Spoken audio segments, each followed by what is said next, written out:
चलिए, हम लोग लास्ट टाइम बात किए थे एप्लीकेशन की, एप्लीकेशन ऑफ बायोटेक्नोलॉजी। और एप्लीकेशन ऑफ बायोटेक्नोलॉजी में आज हम बात करेंगे application of biotechnology in the field of medicine. ठीक है, तो यहाँ पर हम बात करने जा रहे हैं application of biotechnology in the field of medicine. ठीक है बेटे, तो ये हो गया हमारा एप्लीकेशन ऑफ बायोटेक। आज थोड़ा लिखाने वाला काम ज्यादा है, आप लोग साथ में करिएगा हमारे। Application of biotechnology in the medicine.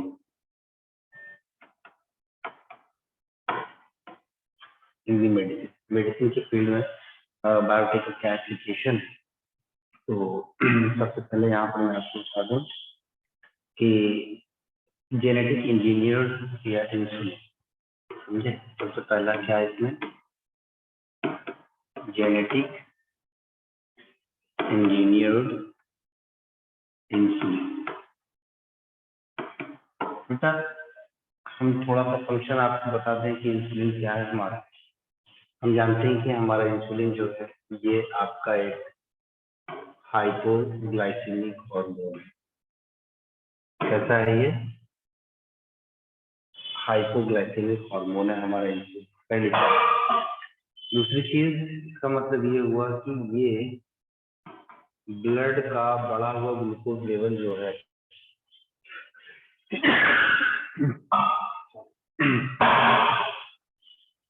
ये क्या करेगा,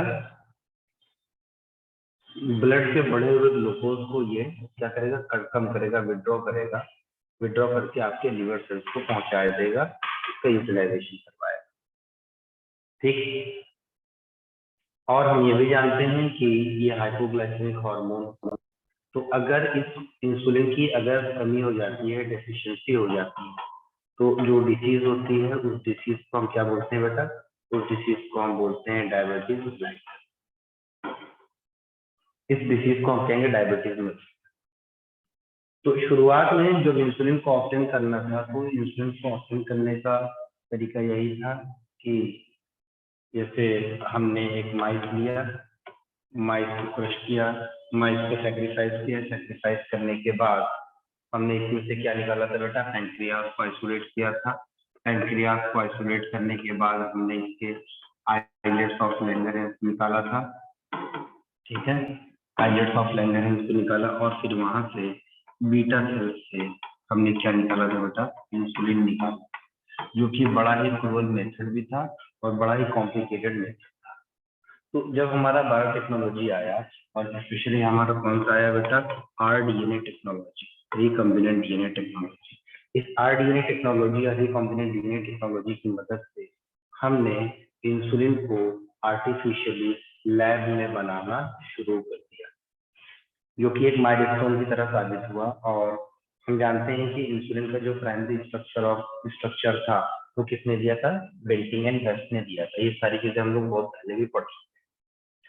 हम आपको यहाँ पर ले चलते चलते हैं किस तरीके से इंसुलिन का मैन्युफैक्चरिंग किया जाता है, इंसुलिन को कैसे बनाया जाता है। ठीक है, हम जानते हैं कि फाइनल स्ट्रक्चर ऑफ इंसुलिन में, देखो बेटा ये नीट का बड़ा पेटेंट क्वेश्चन है। फाइनल स्ट्रक्चर ऑफ इंसुलिन की जब भी कभी हम बात करते हैं तो इंसुलिन के फाइनल स्ट्रक्चर में दो चैन होती है।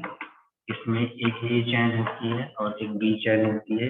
ए चैन में 21 अमाइनो एसिड्स होते हैं और बी चैन में 30 अमाइनो एसिड्स होते हैं। कुल मिलाकर के ये बात यहाँ पर क्लियर हो जाती है कि इंसुलिन जो होता है हमारा 51 अमाइनो एसिड्स का बना हुआ होता है। ये फाइनल स्ट्रक्चर है किसका? हमारे इंसुलिन का। तो कुल मिला के बाद यहाँ पर ये साबित हो जाती है कि अगर हम देखते हैं, अगर एक हमारा ए चैन है इंसुलिन का और दूसरा हमारा बी चैन है इंसुलिन का। ठीक है, कौन सा चैन है आपका? बी चैन है हमारे इंसुलिन का। तो इसमें ए चैन में 21 अमाइनो एसिड, इसमें 30 अमाइनो एसिड, और ये दोनों चैन एक दूसरे से इंटरलिंक रहते हैं। इसके थ्रू ये इंटरलिंक रहते हैं आपके डाइसल्फाइड बॉन्ड के थ्रू रहते हैं, यानी कि 7th अमाइनो एसिड और 7th अमाइनो एसिड, यानी यहाँ पर जो अमाइनो एसिड है वो 16 होता है, यहाँ पर भी अमाइनो एसिड 16 होता है। इन 16 और 16 अमाइनो एसिड के बीच में डाइसल्फाइड लिंकेज होते हैं। ठीक है, और इधर आपका 20 अमाइनो एसिड और इधर 19 पोजीशन के अमाइनो एसिड, और इस पोजीशन पर भी आपका 15 अमाइनो एसिड होगा और इनके बीच में डाइसल्फाइड लिंकेज होते हैं। ठीक है, उसके बाद ऊपर की तरफ एक आपका छठे पोजीशन पर, 6 पोजीशन पर और इधर 11वें पोजीशन पर इनके बीच में भी डाइसल्फाइड लिंकेज होता है। तो जब हम फाइनल स्ट्रक्चर इस तरीके से देखते हैं हमें पता चल जाता है कि इंसुलिन का ये फाइनल स्ट्रक्चर बनता कैसे है इंसुलिन। अब आप याद रखिएगा, यहाँ पर जो नीट के पर्सपेक्टिव से एग्जाम में पूछा जाता है वो क्या है कि 15 आपका सल्फर कंटेनिंग अमाइनो एसिड है पहली चीज, ठीक है, और बॉन्ड जो डाइसल्फाइड लिंकेज होता है वो किसके किसके बीच में होता है, सल्फर कंटेनिंग अमाइनो एसिड के बीच में होता है। और इस तरीके से हमारा दो चेन, एक ए चेन और एक बी चेन, दोनों एक दूसरे से किस तरीके से जुड़े हुए हैं बेटा, डाइसल्फाइड लिंकेज के थ्रू ये जुड़े हुए हैं। ठीक है, ये चीज आपको अच्छे से समझ में आनी चाहिए। अब देखिए यहाँ पर दो चीजें ले गई, तो लेकर के मैं चलता हूँ आगे, ध्यान दीजिए।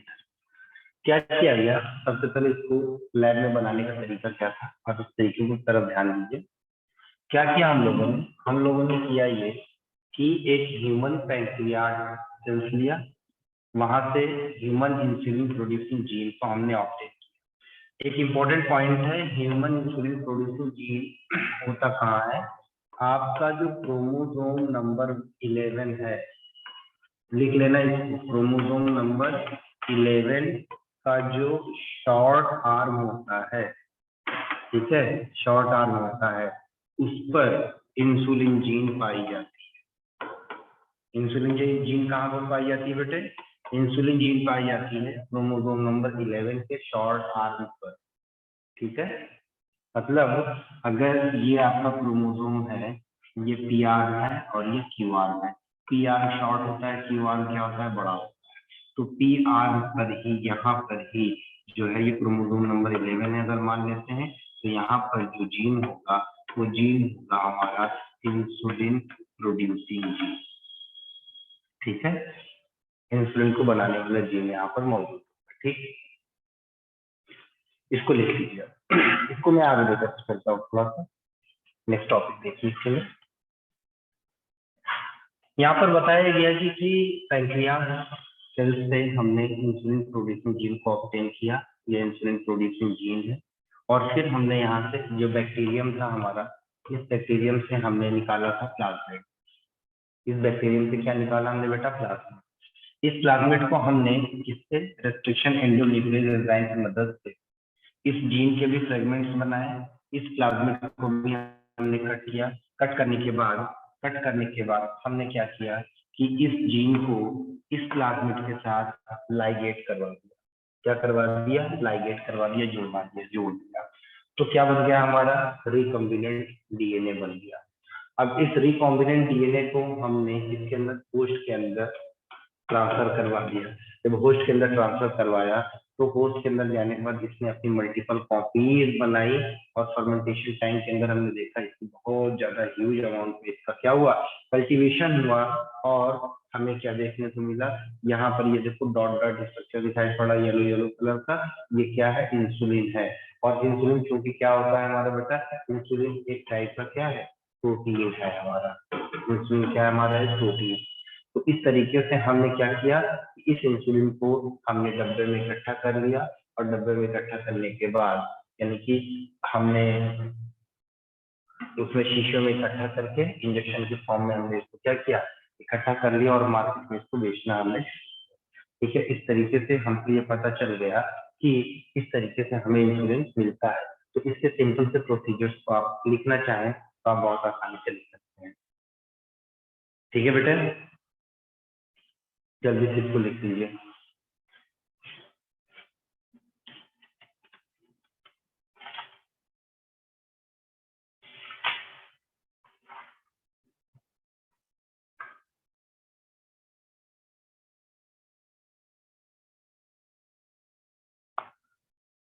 ठीक है, मैं आगे लेकर चलूं कुछ बातें और। देखिए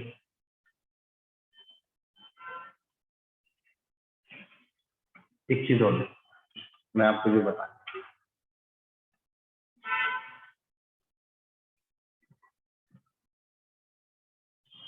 मान लेते हैं कि हमारा ये इंसुलिन जीन है। इंसुलिन जीन का मतलब क्या होता है? Gene is a segment of the DNA. इसका मतलब ये कैसा होगा? इसका मतलब ये हमारा होगा डबल स्टैंडर्ड, एग्जैक्टली, ठीक है।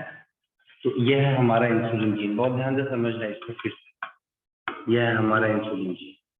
एक एंड हमारा है 5 प्राइम एंड है, दूसरा एंड हमारा 3 प्राइम एंड है, ये 5 प्राइम एंड है और ये आपका 3 प्राइम एंड। इस डीएनए से हमने बनाना है क्या? हमने बनाना है एमआरएनए। ये हमारा बन गया एमआरएनए, ट्रांसक्रिप्शन के थ्रू हमने बना लिया इससे एमआरएनए। और एमआरएनए से हम जानते हैं कि हम बनाएंगे यहाँ पर क्या? हम बनाएंगे यहाँ पर प्रोटीन की चेन। अमीनो एसिड की एक लंबी चेन बनाएंगे प्रोटीन को जोड़ करके। तो इससे हमें क्या मिलेगा? ये चेन आप देखिएगा, ये एक चेन, दूसरा कलर लगा देते हैं, ये दूसरी चेन और ये आपकी तीसरी चेन। ये ए चेन हो गई, ये बी चेन हो गई और ये आपकी सी चेन हो गई, ठीक है। सी चेन हो गई, ठीक है। और ये जो सी चेन होती है हम इसको बोलते हैं सी पेप्टाइड, और ये इसको पर्टिकुलरली हम बोलते हैं ए चेन, इसको हम बोलते हैं बेटा बी चेन, ठीक है। ए चेन और बी चेन। आपके इंफॉर्मेशन के लिए ए चेन में नंबर ऑफ अमीनो एसिड की संख्या कितनी बताई थी हमने? 21 अमीनो एसिड्स बताए थे। बी चेन में संख्या हमने कितनी बताई थी? आपको 30 अमीनो एसिड्स बताए थे। लेकिन जो सी पेप्टाइड हमारा था, ये जो ग्रीन कलर वाला सिग्नल दिख रहा है, इसके अंदर 33 अमीनो एसिड्स। कितने होते हैं? 33 अमीनो एसिड्स, ठीक है।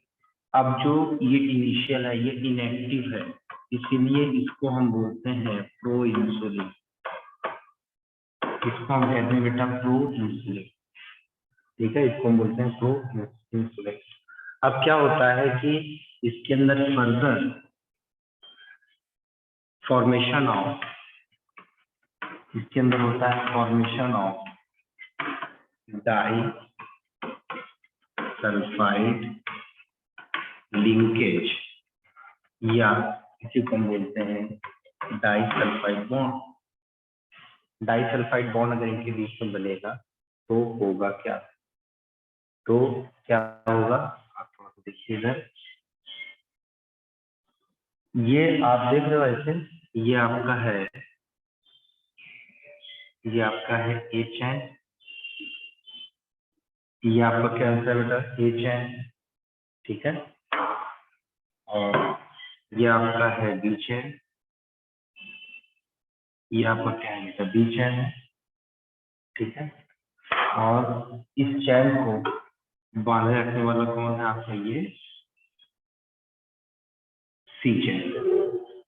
तो ये वाला ए चैन हो गया, ये बी चैन हो गया और ये क्या होगा बेटा? सी चैन। डाई सल्फाइड बॉन्ड किनके बीच में बनेगा? ए और बी के बीच में बनेगा। ये इस तरीके से डाई सल्फाइड बॉन्ड यहाँ पर बना। जब फाइनल स्ट्रक्चर हम देखते हैं, फाइनल स्ट्रक्चर में होता क्या है कि इस फाइनल स्ट्रक्चर में, अच्छा एक डाई सल्फाइड लिंकेज यहाँ पर भी आपको दिखाई पड़ता है, 3 बताया था हमने। फाइनल स्ट्रक्चर में होगा क्या? और ध्यान से समझिए, फाइनल स्ट्रक्चर में जो सी चैन है, जो सी पेप्टाइड है, वो क्या हो जाता है बेटा? रिमूव हो जाता है। ये जो सी पेप्टाइड आपको दिख रहा है, ये सी पेप्टाइड यहाँ से हो जाता है रिमूव।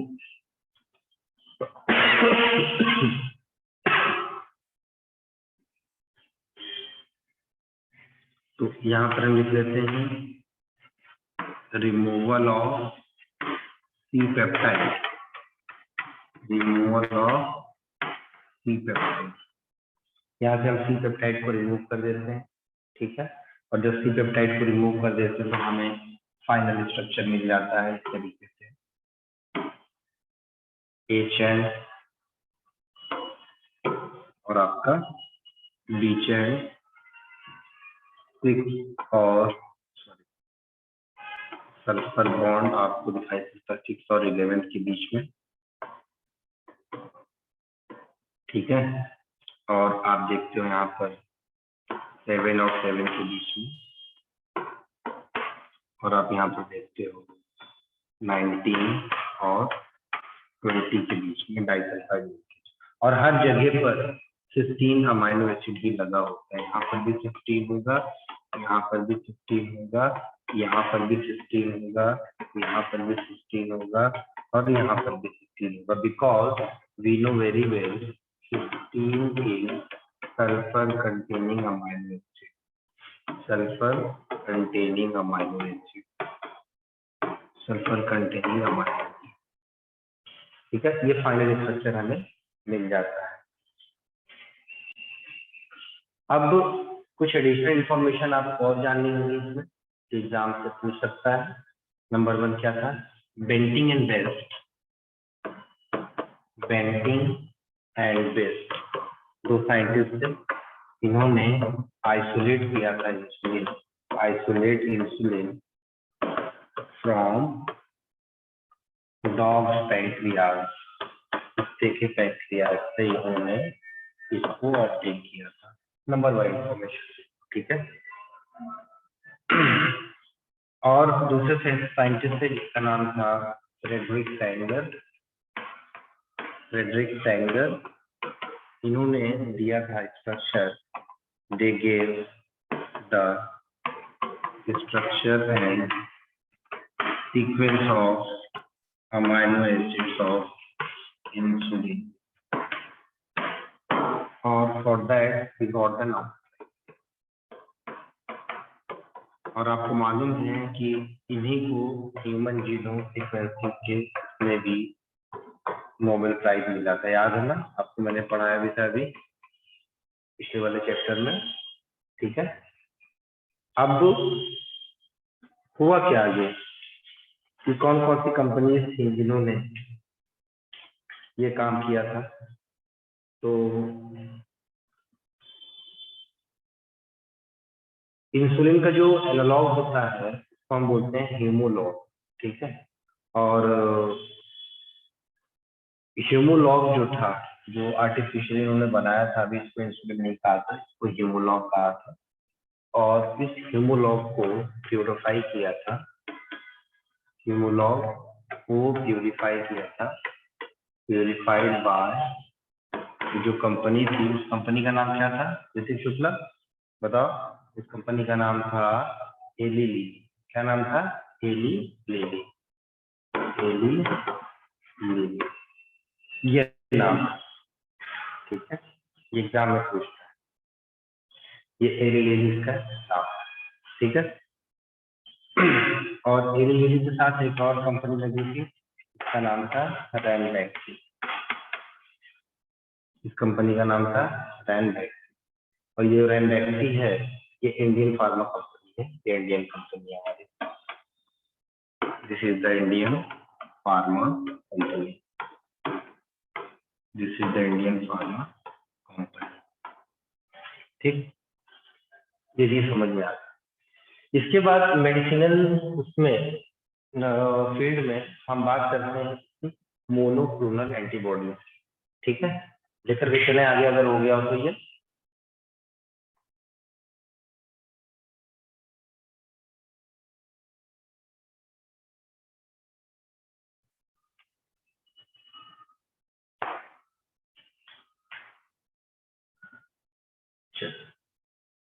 दूसरा टाइप है, इसमें हम बात करने जा रहे हैं बेटा, मोनोक्लोनल एंटीबॉडी।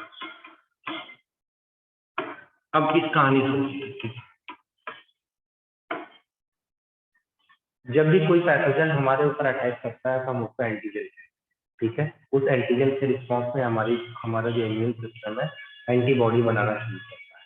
और जो एंटीबॉडी होती है स्पेशली हमारी बीटा सेल्स होती है, बी सेल्स होती है, और साथ साथ कौन सा होता है? लिम्फोसाइट। लेकिन जो एंटीबॉडी बनाते हैं वो हमारी बी सेल्स बनाती है। अब जैसे इसका छोटा सा एग्जाम्पल ये है कि स्नेक वेनम, नाम सुना होगा आपने, स्नेक वेनम, सांप का जहर।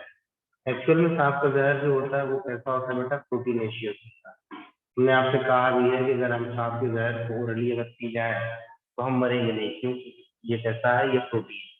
और अगर हमारे माउथ में, हमारे डाइजेस्टिव ट्रैक्ट में अगर किसी तरीके से कोई लीजन नहीं है, किसी तरीके से कोई घाव नहीं है, तब हम क्या करेंगे कि इस प्रोटीन को यानी स्नेक वेनम को इजीली डाइजेस्ट कर जाएंगे। क्यों? क्योंकि जब तक ये डायरेक्टली ब्लड के कॉन्टेक्ट में नहीं आएगा तब तक ये अपना असर नहीं दिखाएगा। देखिए होता क्या है कि जब भी कोई स्नेक हमारा हमको काटता है तो स्नेक का वेनम जो हमारी बॉडी में जाता है क्योंकि वो प्रोटीन होता है, और वो प्रोटीन हमारी बॉडी की होती नहीं है, इसलिए हमारी बॉडी उसको कैसे ट्रीट करती है, एंटीजन ट्रीट करती है, और इसके रिस्पॉन्स में एंटीबॉडी का फॉर्मेशन होना शुरू हो जाता है। लेकिन आप एक बात जानिए, लेकिन जब तक ये एंटीबॉडी बन के तैयार होगी तब तक एंटीजन अपना असर दिखा चुका होगा और पर्सन की क्या हो जाएगी, पर्सन की डेथ हो जाएगी। बात आप समझिए, अगर कोई सांप हमको काटता है, जब तक हमारी बॉडी उसके अगेंस्ट में एंटीबॉडी बनाएगी तब तक एंटीजन का काम हो चुका होगा और हम फ्लाइट मोड पर आ चुके होंगे। हम जानते हैं कि स्नेक का वेनम दो टाइप का होता है, एक न्यूरोटॉक्सिक होता है और एक कैसा होता है बेटा, हीमोटॉक्सिक होता है। ठीक है, न्यूरोटॉक्सिक का मतलब हमारा सेंट्रल नर्वस सिस्टम को पूरी तरीके से डैमेज कर देगा, और हीमोटॉक्सिक का मतलब ये होता है हमारा जो कार्डियोवैस्कुलर सिस्टम है उसको पूरी तरीके से डैमेज कर देगा। ठीक है, तो अब स्नेक वेनम को दिया कैसे जाता है? स्नेक वेनम को आपने देखा होगा, कसौली, कसौली एक जगह है हमारे इंडिया में, वहां पर हॉर्स को क्या करते हैं बेटा, इसका इंजेक्शन लगा देते हैं बहुत ही माइन्यूट कंसंट्रेशन पर, बहुत थोड़ा कंसंट्रेशन पर हॉर्स को क्या करते हैं, स्नेक का वेनम इंजेक्ट करते हैं। तो इंजेक्ट करने के बाद हॉर्स का जो इम्यून सिस्टम है उस वेनम के अगेंस्ट में धीरे धीरे एंटीबॉडी बनाना शुरू करता है। ठीक है, फिर धीरे धीरे हम कंसंट्रेशन बढ़ाते जाते हैं और हॉर्स की बॉडी उसको टॉलरेट करती जाती है। जब हम लिमिट लिमिट उस पर पहुंचते हैं, लिमिट पर पहुंचते भाई इससे ऊपर कंसंट्रेशन नहीं दे सकते, तब हम रोक देते हैं और फिर हम इन हॉर्स के ब्लड को क्या करते हैं, आइसोलेट करते हैं और उसके प्यूरिफाई करके उसको मतलब वहां से उसको डिफ्रेंशिएट करके उसके सीरम को निकाल लेते हैं। और जो सीरम होता है हॉर्स का ब्लड का, और वही क्या होता है, एंटी वेनम। क्या होता है, एंटी वेनम होता है, जो सरकारी अस्पताल में मौजूद होता है। इसीलिए कहते हैं कि जब सांप काटे तो आप किसी प्राइवेट अस्पताल में नहीं बल्कि कहाँ पर जाएं, सरकारी अस्पताल में जाएं, क्योंकि वहां पर एंटी वेनम जो है मौजूद। ठीक वैसे ही यहाँ पर हम क्या करते हैं बेटा, एंटीबॉडीज बनाते हैं मोनोक्लोनल। मतलब मोनो का मतलब होता है सिंगल, क्लोन का मतलब होता है किसी एक पर्टिकुलर जगह से ढेर सारी जो है क्या करते हैं, हम एंटीबॉडी बनाने की कोशिश करते हैं। देखिए कैसे करते हैं monoclonal antibodies. Monoclonal antibody, monoclonal antibodies, इसको हम बोलते हैं small M capital A capital B, MAB भी कहते हैं, या इसको हम capital small MO capital AB, ये भी हम इसको बोलते हैं। ठीक है, MOAB मोनोक्लोनल एंटीबॉडी है। और जिस टेक्नोलॉजी के थ्रू हम इसको बनाते हैं उसको हम बोलते हैं बेटा हाइब्रिडोमा टेक्नोलॉजी। क्या कहते हैं इसको हम, हाइब्रिडोमा टेक्नोलॉजी। इस हाइब्रिडोमा टेक्नोलॉजी में हम क्या करते हैं कि हमने लिया माइलोमा सेल। ये आपका जो माइलोमा सेल्स होता है ये एक ट्यूमर सेल्स है, और ट्यूमर कैसा होता है बेटा, एक कैंसरस सेल्स होता है।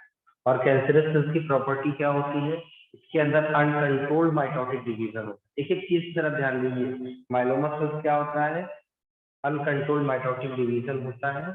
ठीक है, और दूसरा ये अपनी मेन बॉडी से बाहर निकल कर भी क्या करता है, डिवाइड करता है। तो माइलोमा सेल्स के दो कैरेक्टर होते हैं, जिस कैरेक्टर की वजह से हमने इनको क्या किया, इनको चूज किया। नंबर 1 कैरेक्टर क्या था, they divide very fast, divide very fast. ये बहुत तेजी से क्या करते हैं बेटा, डिवाइड होते हैं, यानी कि अनकंट्रोल्ड माइटोटिक डिवीजन होता है। दूसरा इनका कैरेक्टर क्या है, they can divide outside the body, they can divide outside the body. ये आउटसाइड दी बॉडी भी क्या करते हैं, तेजी से डिवाइड करने की कैपेबिलिटी रखते हैं। इस वजह से हमने क्या लिया इसको, माइलोमा सेल्स लिया।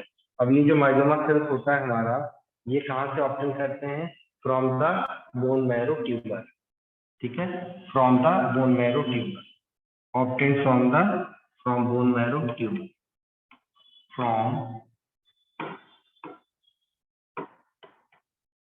Bone marrow tumour.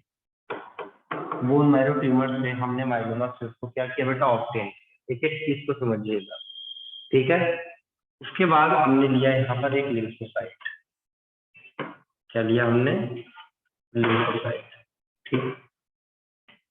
लिम्फोसाइट हम जानते हैं कि अगर हमने लिम्फोसाइट लिया है तो लिम्फोसाइट के सरफेस पर ही आकर के कोई एंटीजन अगर जुड़ता है तभी लिम्फोसाइट हमारा एक्शन में आता है। इतनी टेक्नोलॉजी तो हमें पता है, इतना बेसिक फंक्शन तो हमें पता है। वह बात को समझना, देखना बेटा ध्यान से इधर देखना।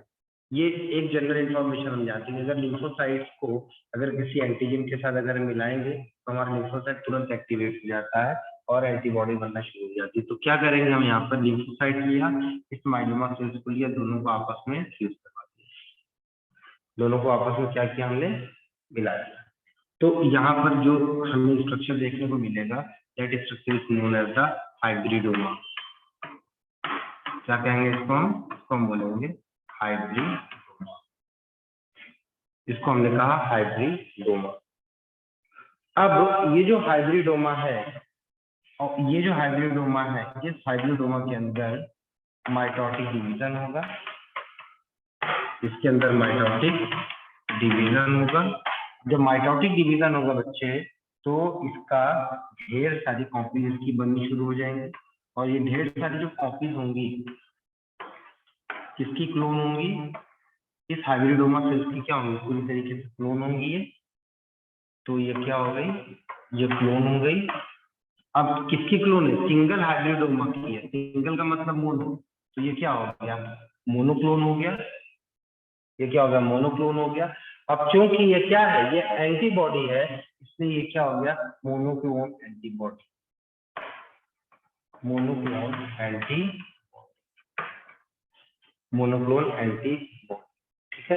तो इस तरीके से ये सब जो है ये एग्जैक्ट कॉपी होती है अपनी हाइब्रिडोमा सेल्स की, और इस तरीके से मोनोक्लोनल एंटीबॉडीज का हम इस्तेमाल करते हैं, हम बनाते हैं इस वाले फील्ड, ठीक है।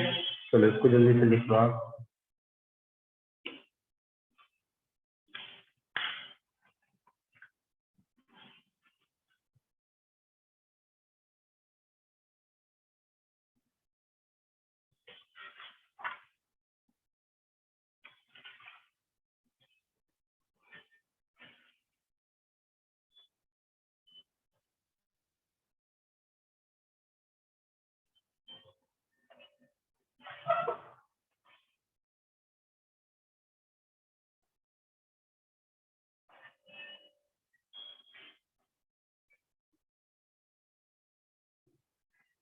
चलिए हो गया ये, यस सर। अंकुश, अंकुश यस सर। हो गया, हो गया। अच्छा ठीक है, चलिए आगे ले चलते हैं हम आपको। अगला जो एप्लीकेशन है बेटा, वो एप्लीकेशन है हमारा जीन थेरेपी। देखिए थेरेपी का मतलब क्या होता है, बोलो बोलो, थेरेपी का मतलब होता है इलाज, जीन थेरेपी का मतलब होता है जीन का इलाज, ठीक है ना।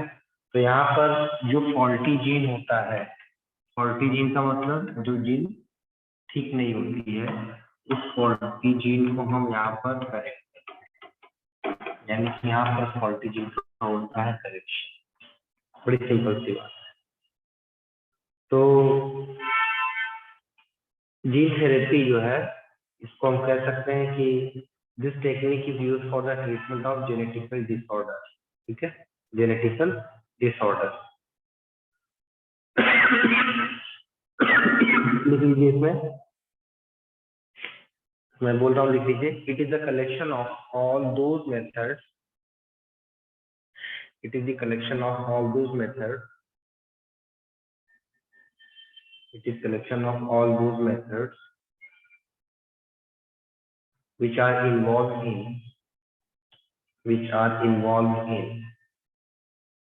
correction of a gene, which are involved in correction of a gene defect, correction of a gene defect, gene defect that has been identified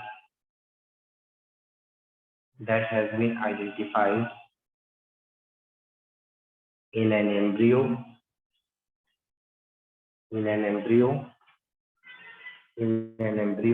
or a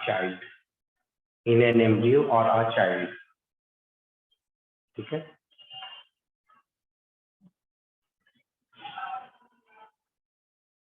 point लिखिएगा, फर्स्ट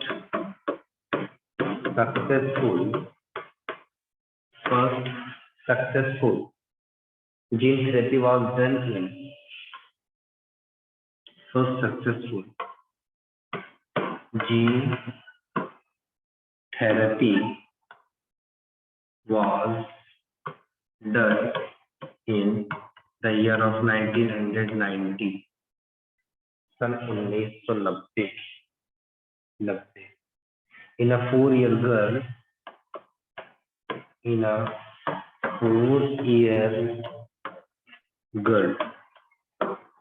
4 साल की लड़की थी, 4-year girl suffering from ADA enzyme deficiency,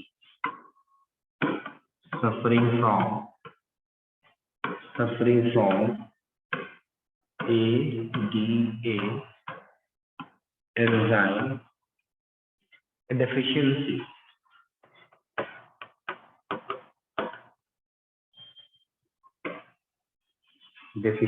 ठीक है। ADA का मतलब क्या होता है? आगरा डेवलपमेंट अथॉरिटी में एडीए का मतलब होता है एडिनोसिन डीएमिनेज, ठीक है। यहाँ पर जो वर्ड है एडीए, ये है आपका एडिनोसिन डीएमिनेज। क्या ये?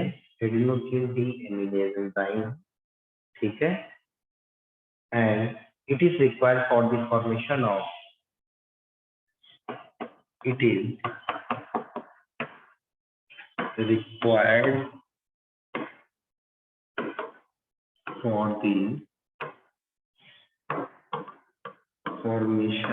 इसके लिए रिस्पॉन्सिबल है बेटा, it is required for the formation of functional T lymphocytes,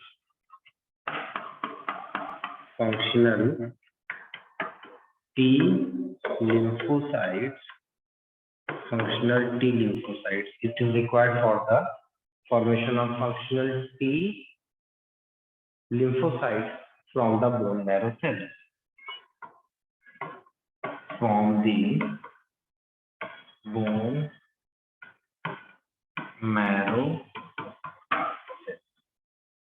from the bone marrow cells, ठीक है। बोन मैरो सेल से जो टी लिम्फोसाइट बनता है, उसकी मैच्योरेशन और फॉर्मेशन के लिए हमें एडिनोसिन डीएमिनेज एंजाइम की आवश्यकता पड़ती है, ठीक है। एक चीज और, अगर एडीए की डेफिशिएंसी होती है, बेटा ध्यान से समझना, अगर इसकी क्या होती है? डेफिशिएंसी होती है। अगर इसकी डेफिशिएंसी होती है तो आप समझ सकते हो ना कि अगर टी लिम्फोसाइट नहीं है, ध्यान से समझना, टी लिम्फोसाइट नहीं है, आप जानते हैं अगर टी लिम्फोसाइट नहीं है तो जो अलग अलग टाइप की टी लिम्फोसाइट्स होती हैं, जैसे helper T cells, cytotoxic T cells, ठीक है, किलर टी सेल्स, ये अलग अलग टाइप की टी सेल्स हैं, इनका डिफरेंशिएशन ही नहीं होगा। इसका जब डिफरेंशिएशन नहीं होगा तो उसमें क्या हो सकता है?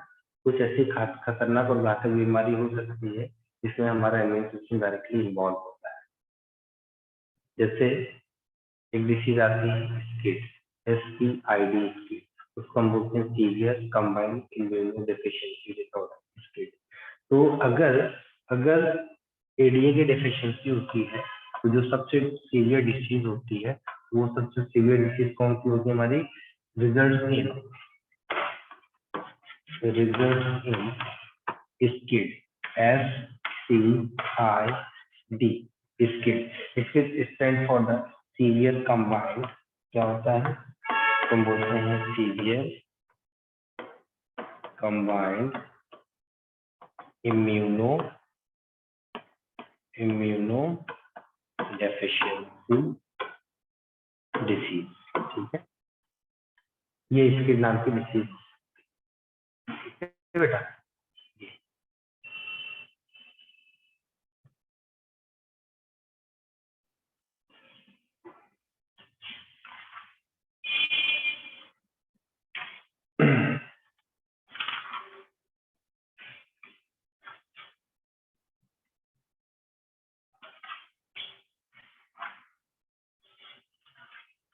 और इसमें मेडिसिन के ही पर्पज में अगर हम जाएंगे आगे तो आपका ग्रोथ हार्मोन भी हम बना सकते हैं, हमने आपको बताया था, ठीक है।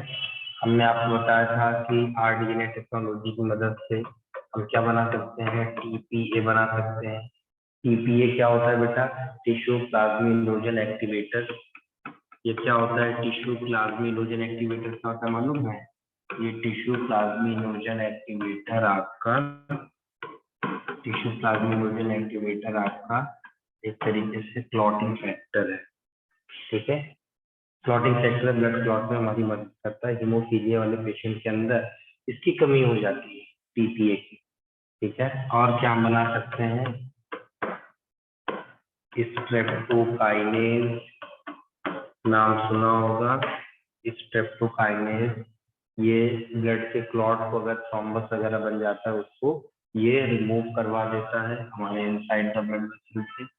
और होता है एक हार्मोन का फॉर्मेशन जिसको हम बोलते हैं सोमैटोस्टैटिन, ये ग्रोथ इनहिबिटर की तरह काम करता है और ये जो है हम आरडीएनए टेक्नोलॉजी की मदद से बनाते हैं, ठीक है। अब एक चीज और समझिए, जो भी वैक्सीन हम ऑब्टेन करते हैं, जो भी वैक्सीन हम ऑब्टेन करते हैं कहाँ से, फ्रॉम आरडीएनए टेक्नोलॉजी से, उसको हम बोलते हैं बेटा, उसको हम बोलते हैं सेकेंड जनरेशन वैक्सीन। उसको हम क्या कहते हैं, सेकेंड जनरेशन वैक्सीन। क्या कहते हैं उसको, सेकेंड जनरेशन वैक्सीन कहते हैं, ठीक।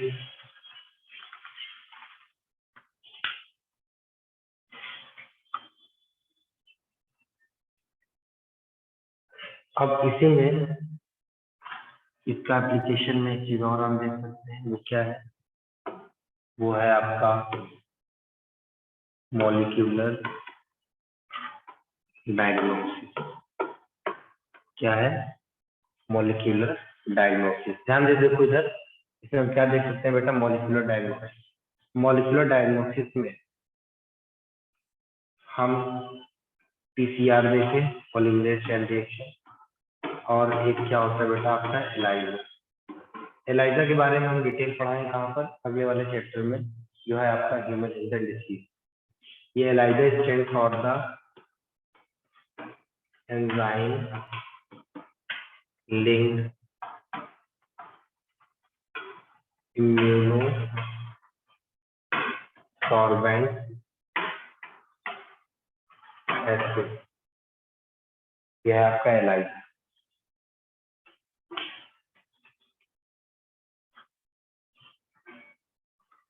इसके बाद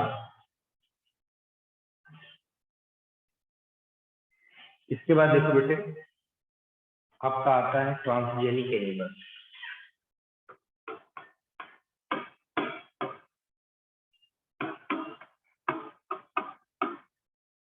ट्रांसजेनिक एनिमल, ठीक है। ट्रांसजेनिक एनिमल जो है बहुत सारे एनिमल्स हमने प्रोड्यूस किए हैं, ठीक है।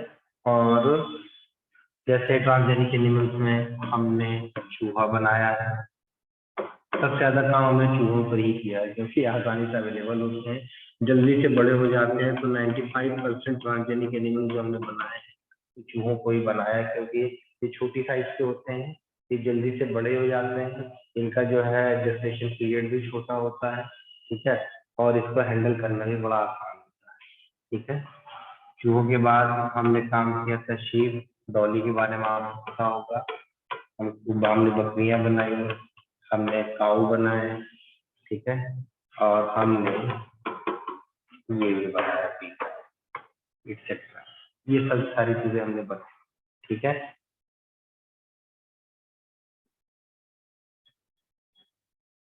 अब देखिए एक बात हम बताएंगे आपको, एक तरफ लिखिएगा, ये हो गया सबका, एक तरफ लिखिएगा ऑर्गन, ये लिखने के बाद ये लिखने के बाद एक तरफ लिखिएगा आप ऑर्गन, ठीक है। दूसरे कॉलम में लिखिएगा जीन ट्रांसफर,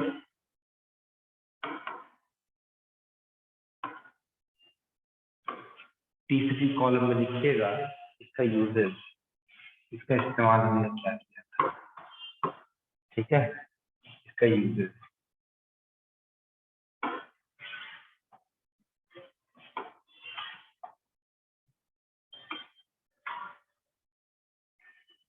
ठीक है, इसका यूजेस।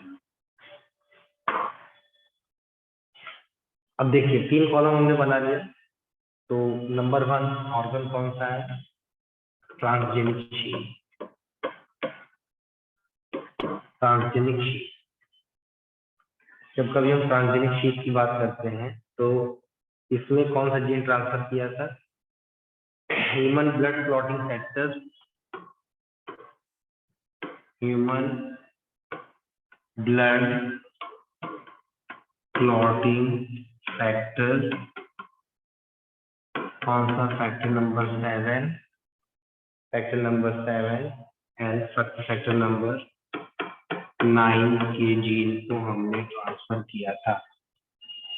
तो जब इसके अंदर हमने ट्रांसफर किया था तो हमको क्या मिला था, ढेर सारा ट्रीटमेंट करने के लिए इसके हमको फैक्टर्स की नंबर ऑफ कॉपीज ढेर सारी मिल रही थी। तो इसके यूजेस में क्या आएंगे, for the treatment of haemophilia, इसका यूज कहाँ पर किया था हमने, for the treatment of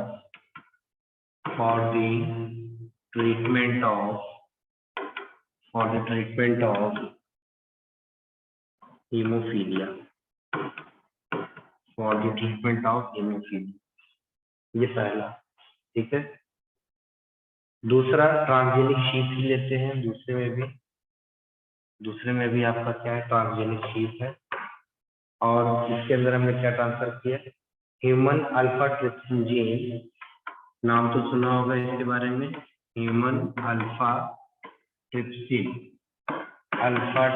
gene, याद करिए ये जब हमने लंग्स पढ़ाया था वहां पर ये जीन बताया था कि अल्फा ट्रिप्सिन जीन होता है, और इसका alpha trypsin, alpha anti trypsin gene है, ठीक, sorry, alpha anti trypsin gene, और इसका ट्रीटमेंट के लिए किया था एम्फाइसिन,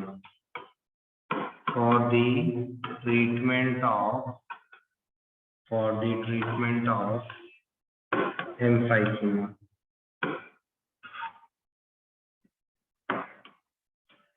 treatment of emphysema, ठीक है। फिर आपने दूसरा एनिमल लिया जिसका नाम है ट्रांसजेनिक काउ।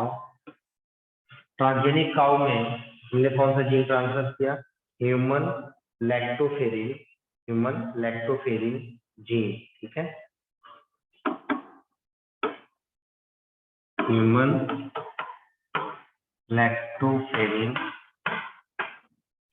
लैक्टोफेरिन जीन हमने इसमें ट्रांसफर किया, और इसका ट्रीटमेंट किसके लिए किया हमने, सिस्टिक फाइब्रोसिस के लिए, सिस्टिक फाइब्रोसिस क्या होता है, जो लंग्स के अंदर जो फाइब्रोइड टिश्यूज हो जाते हैं, लंग्स के अंदर जो बड़ा, ये बेटा सर दिख क्या नहीं रहा, हुआ? बहुत ज्यादा छोटा लिखा है कौन सा, ये वाला, सर, इसके ऊपर ये वाला, यस सर। ये लिखा है अल्फा एंटीट्रिप्सिन। मैं लिख देता हूँ बड़ा थोड़ा सा, अल्फा एंटीट्रिप्सिन जीन। और सर इसका अल्फा यूज एंटी, इसका यूज हमने बताया ना, इसका यूज हमने बताया for the treatment of emphysema, जो हमारा लंग डिसऑर्डर है उसके लिए।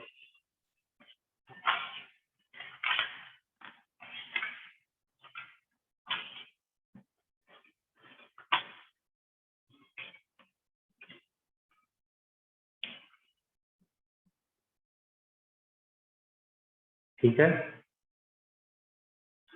अब अगला जो है एनिमल हम लेते हैं, वो होगा हमारा कौन सा?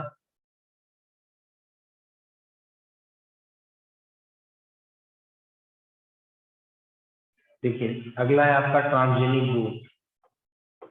क्या नाम है? ट्रांसजेनिक गोट। ट्रांसजेनिक गोट। इस ट्रांसजेनिक गोट के अंदर हमने ट्रांसफर किया था टीपीए जीन। हमने बताया था ना, टिश्यू प्लाज्मिनोजन एक्टिवेटर, बताया था अभी, टिश्यू प्लाज्मिनोजन एक्टिवेटर जीन। ठीक है, इसको हम टीपीए जीन कहते हैं, या इसको बोलते हैं स्ट्रेप्टोकाइनेस जीन भी हमने इसके अंदर क्या किया था? ट्रांसफर करवाया था। और हमने क्या किया था बेटा? जैसे देखो स्ट्रेप्टोकाइनेस में काम हमने क्या बताया आपको, समझना इस चीज को, कि जैसे ये हमारा ब्लड वेसल है, ये हमारा क्या है? ब्लड वेसल है। ध्यान से सुनो, अब इस ब्लड वेसल्स में छोटे छोटे थ्रोम्बस है। ठीक है, इस थ्रोम्बस को डिसॉल्व करने के लिए हमने इंजेक्शन दिया, कौन सा? स्ट्रेप्टोकाइनेस। ये बड़ा इंपॉर्टेंट है। तो स्ट्रेप्टोकाइनेस ने क्या किया कि ये जो थ्रोम्बस थे इसको क्या किया, पूरी तरीके से डिसॉल्व कर दिया। अब डिसॉल्व हो गए और सर्कुलेटिंग ब्लड हमारा नॉर्मल वे में काम करना शुरू कर दिया। ठीक है, तो टीपीए जीन क्या कर रहा है? तो इसका यूज क्या होता है? Use for the dissolution of the blood clots, dissolution of blood clot, dissolution of the blood clots in heart and blood vessel, in heart and the blood vessel। ठीक है,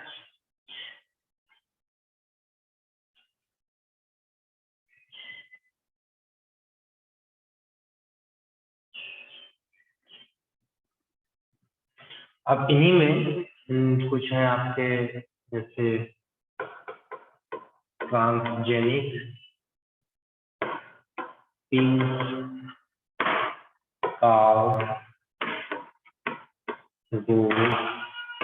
एक्सेट्रा एनिमल्स हम लेते हैं, transgenic category होते हैं, और इनके अंदर हमने जीन ट्रांसफर करवाया, ह्यूमन ग्रोथ हार्मोन का जीन हमने इनके अंदर ट्रांसफर करवाया। ठीक है, हमने इनके अंदर ह्यूमन ग्रोथ हार्मोन का जीन ट्रांसफर करवाया, तो हमको ढेर सारा ह्यूमन ग्रोथ हार्मोन मिलेगा जो कि प्रोटीन में चलता है। ठीक है, और हम इसका इस्तेमाल इसमें कर सकते हैं, use to increase in body size, increase in body size.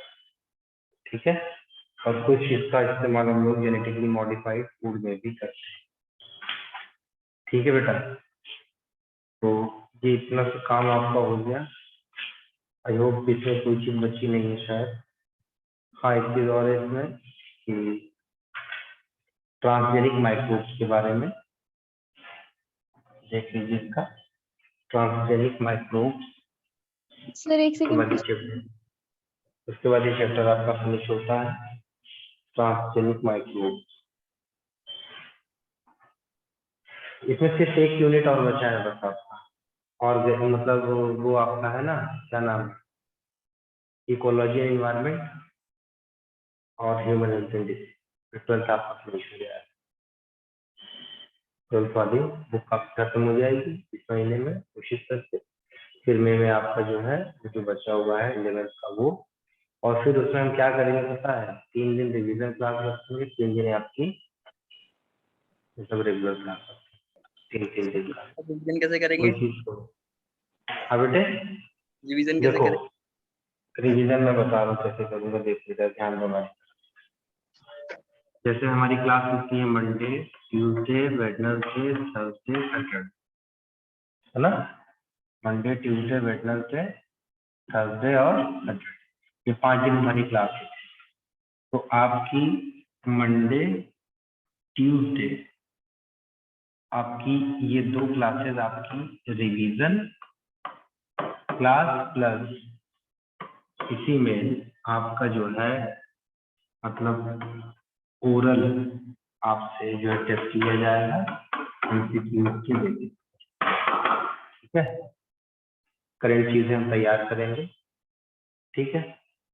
Revision और वेडनेसडे, थर्सडे और सैटरडे इस दिन आपका जो 11th वाला टॉपिक छूटा हुआ है, जैसे कि आपकी क्या कहते हैं plant kingdom, animal kingdom, morphology और ये जो 4 चैप्टर आपके छूटे थे उसको हम लोग पूरा कर लें। अब बेटा जो हमारा टाइम आ रहा है, क्योंकि हमारा एग्जाम अगस्त में है, ठीक है, और अभी अप्रैल चल रहा है, मई और जून, ठीक है। मैं आपसे गारंटी लेता हूँ जितने भी बच्चे हमारे साथ जुड़ेंगे, श्योर एंड सर्टेन, अगर उसकी बायोलॉजी में अगर उसकी तैयारी 25% की अगर है और उसने एनसीईआरटी पूरी पढ़ी है लेकिन तैयार है, पढ़ा पूरा तैयार है, उसने अगर पूरा कंप्लीट जुलाई 15 जुलाई तक अगर संपर्क में रहा हमारे, तो बायो में उसका 315 प्लस लाने की पूरी गारंटी बायो में, ये आप समझ लीजिए। अब एक क्वेश्चन था शेफाली का, क्वेश्चन ये था कि देखो जो एग होता है हमारा एक ओवा, ओवा का जो फर्स्ट मियोटिक फेज होता है वो कहाँ पर होता है बेटा, डिप्लोटीन स्टेज पर अरेस्ट हो जाता है, जब एम्ब्रियोनिक स्टेज पर रहती है वो फीटल स्टेज पर रहता है, तो एक लंबे समय तक जो है वो अरेस्टेड फॉर्म में ही रहता है, ठीक है। लेकिन जैसे ही फर्स्ट मिनार्ची होती है, मेंस्ट्रुअल साइकिल शुरू होती है, तो क्या होता है कि वहां से ओवा अपना पहला जो मियोटिक डिवीजन है वो कंप्लीट करके सेकंड मियोटिक डिवीजन में हो जाती है। सेकंड मियोटिक डिवीजन में जाने के बाद वो मेटाफेज सेकंड स्टेज पर आकर के अरेस्ट हो जाती है। और हम जानते हैं मेटाफेज जब पूरा होगा तभी तो एनाफेज आएगा, एनाफेज पूरा होगा तभी तो टीलोफेज आएगा, ठीक है। और मेटाफेज स्टेज पर ये अरेस्ट होती है और यहाँ पर होता है मेटाफेज प्रोमोटिंग फैक्टर, ये बताया था हमने एमपीएफ। मेटाफेज प्रोमोटिंग फैक्टर का लेवल ज्यादा रहता है, इसीलिए हमारा जो ओवा होता है मेटाफेज सेकंड स्टेज पर अरेस्टेड रहता है। और ये मेटाफेज सेकंड स्टेज रिज्यूम कब होता है, जब यहाँ पर इसके साथ स्पर्म आकर के फ्यूज होता है। जैसे स्पर्म इसके साथ आकर फ्यूज हुआ मतलब क्या हुआ, यहाँ पर फर्टिलाइजेशन हुआ। तो जब फर्टिलाइजेशन होता है ना, तो फर्टिलाइजेशन की होने की वजह से एनाफेज प्रमोटिंग फैक्टर का लेवल बढ़ जाता है और प्रमोटिंग फैक्टर का लेवल बढ़ जाता है और एमपीएफ का लेवल कम हो जाता है और मेटाफेज सेकंड स्टेज रिज्यूम हो जाती है और मेटाफेज के बाद एनाफेज के बाद टीलोफेज और पूरा कंप्लीट हो जाता है। इस तरीके से जो है फर्टिलाइजेशन में अभी जेनेटिक मटेरियल एक का और स्पर्म का फ्यूज नहीं हुआ, इसीलिए फर्टिलाइजेशन के बाद क्या बनता है बेटा, हम जानते हैं मेल प्रो न्यूक्लियाई बनता है और फीमेल प्रो न्यूक्लियाई बनता है और इन दोनों के फ्यूजन को ही हम क्या बोलते हैं, इन दोनों के ही फ्यूजन को हम बोलते हैं एम्फिनिटी। क्या बोलते हैं, एम्फिनिटी। ये सारी कहानी हम आपको रिप्रोडक्शन वाले टॉपिक में पढ़ा चुके हैं। ठीक है बेटे, तो यहाँ पर हम आपको आज की आखिरी बात हम आपको बता दें, वो क्या है, वो है हमारा ट्रांसजेनिक माइक्रोब्स। ठीक है, ट्रांसजेनिक माइक्रोब्स में क्या है, मैक्सिमम ऑर्गेनिज्म आते हैं जैसे आपका हाँ बोलो सर ओवम के स्टेज पर आकर के रुक जाता है, बस ये चीज एक बार बता दो। देखो ये पहली क्वेश्चन बार काफी बार आया है।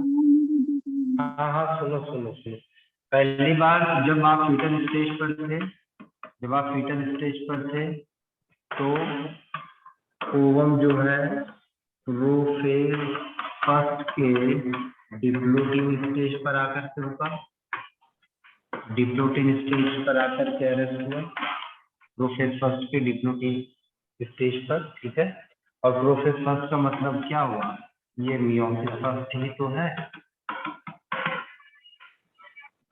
ना। प्रोफेज फर्स्ट का मतलब मियोसिस फर्स्ट, क्योंकि माइटोटिक डिवीजन में तो प्रोफेज फर्स्ट और प्रोफेज सेकंड का कोई सीन नहीं होता ना। हाँ, जवाब दो। Yes sir.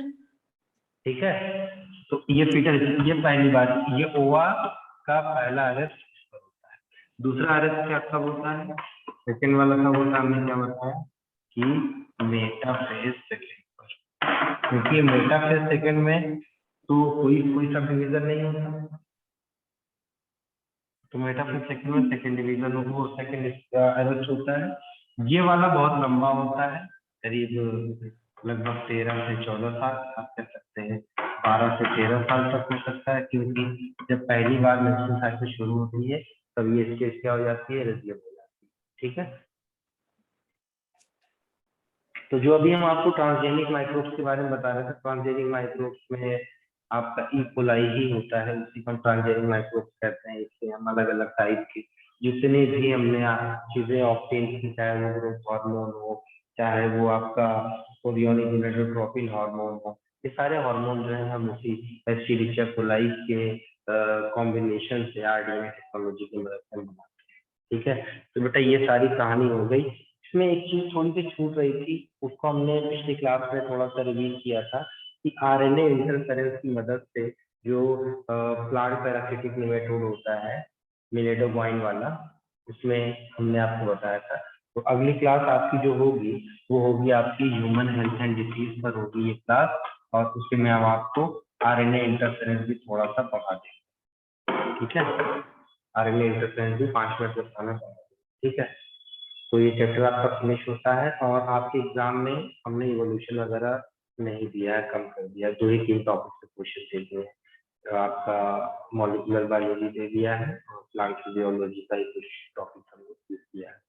पेपर आसान है, आप लोग आसान